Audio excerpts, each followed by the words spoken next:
târziu, e dimineață. Prea multe grade la dosar, văd totul doar în ceață. Poate am băut cam mult, îmi ține de urât. Trecutul dintre noi nu tace, sunt ceea ce sunt. Acum că ai pe altcineva, cu inima ești doar acolo. Iubesc senzația. Poți să-mi răspunzi la telefon, chiar dacă e ora 9. Știu că nu ai somn, știu că ești acolo.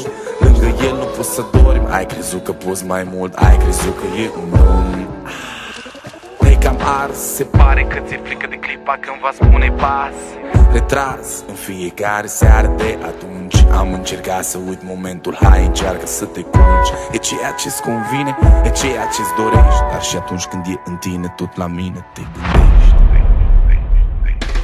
Între două nu te plouă, ce mă fac între doi. Eu mă trage înainte, tu mă vrei înapoi. Cu inima rănită rămâne unul din voi. Nu sunt pradă de război. Ce mă fac între doi. Eu mă trage înainte, tu mă vrei înapoi. Cu inima rănită rămâne unul din voi. Nu sunt pradă de război.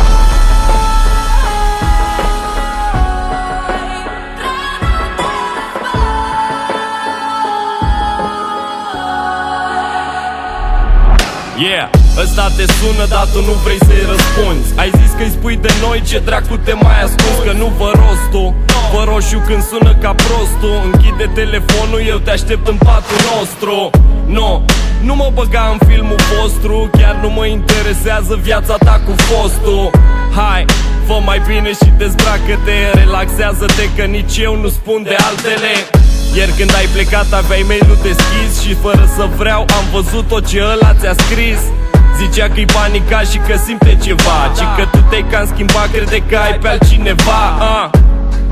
Și ți-am zis că o să se prindă. Ce să-ți fac dacă nu mă ascult și ești împită? Vezi cum o dai prima dată când vorbești cu el. Să nu uiți ce-l minți, să-ți notezi în carnețel.